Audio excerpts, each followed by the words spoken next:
Lecap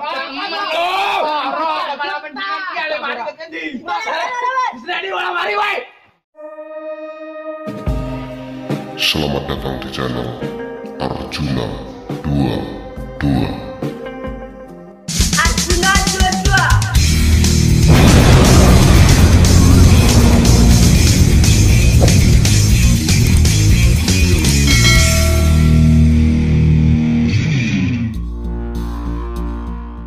Seorang pesilat muda yang diduga dari Persaudaraan Setia Hati Terate atau PSHT dikabarkan meninggal dunia dalam sesi latihan.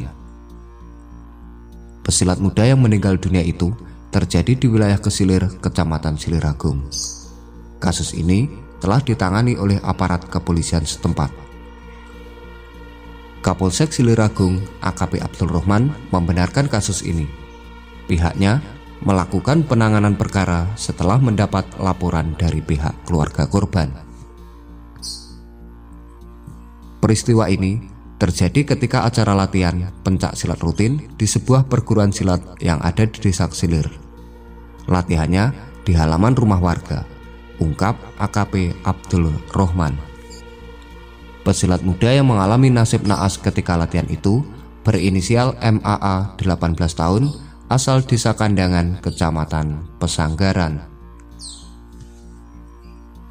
Sekitar jam 19.30 waktu Indonesia Barat, pada hari Rabu 8 Juni 2022, korban mengikuti latihan pencak silat rutin di Desa Kesilir, Kecamatan Siliragung. Waktu itu, korban latihan pencak silat bersama dengan 11 orang rekannya yang dipandu 6 pelatih.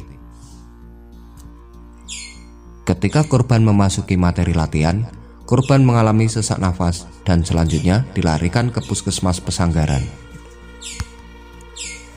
Saat dalam perjalanan menuju ke Puskesmas, korban meninggal dunia, tambah AKP Abdul Rohman.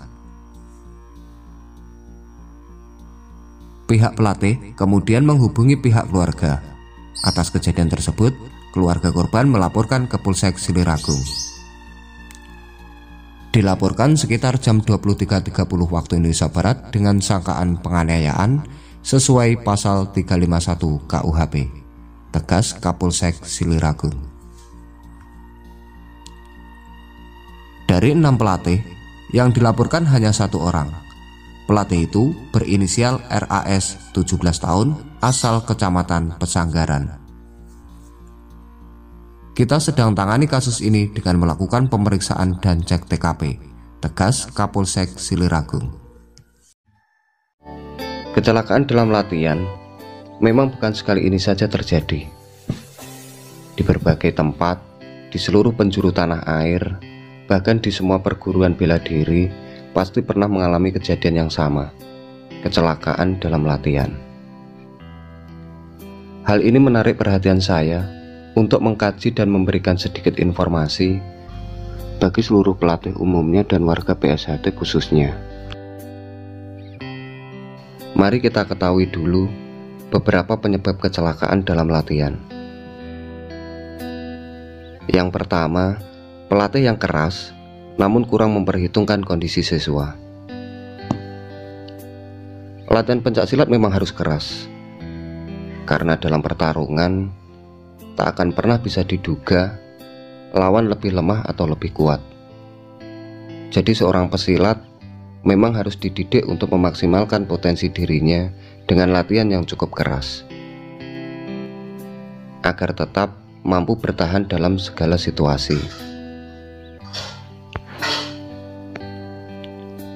Pelatih pun dituntut untuk tidak mudah berbelas kasih kepada siswa, karena mengasihi siswa secara berlebihan justru sama dengan membunuhnya secara perlahan. Namun, kerasnya seorang pelatih harus tetap berada dalam koridor yang diperkenankan. Harus tetap memperhitungkan kondisi siswa, ataukah sakit, sedang ada masalah, atau belum siap secara fisik dan mental untuk menerima jurus, teknik maupun sambung. Seorang pelatih yang kurang perhitungan akan cenderung memukul rata siswa dalam latihan, menganggap semua siswa layak diperlakukan sama kerasnya. Jadi hal inilah yang biasanya memicu terjadinya kecelakaan dalam latihan. Yang kedua, siswa yang kurang berhati-hati dalam latihan. Pelatih sudah bijak memperhitungkan kondisi siswa dan melatih siswa sesuai kemampuan masing-masing siswa. Tapi siswa masih kurang berhati-hati atau sembrono dalam mengolah gerakan yang diinstruksikan oleh pelatih. Ini pun menjadi penyebab kecelakaan dalam latihan.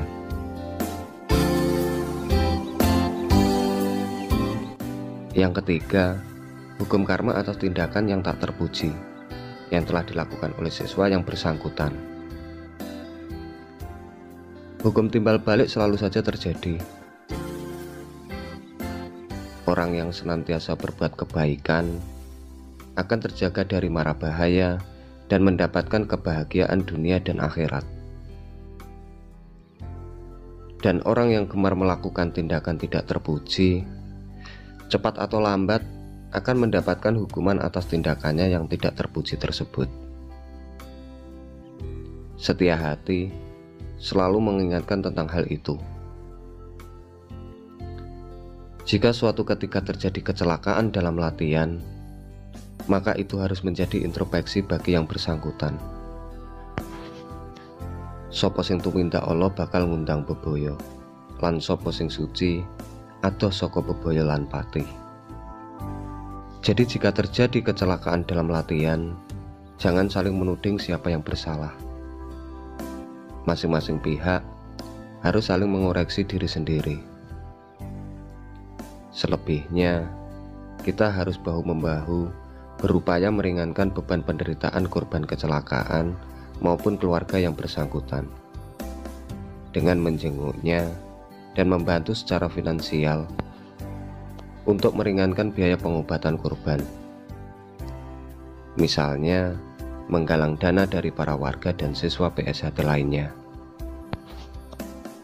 Kita adalah saudara, dan kita harus terketuk hati untuk membantu saudara kita, siapapun yang benar-benar membutuhkan. Sekian video dari saya. Assalamualaikum warahmatullahi wabarakatuh.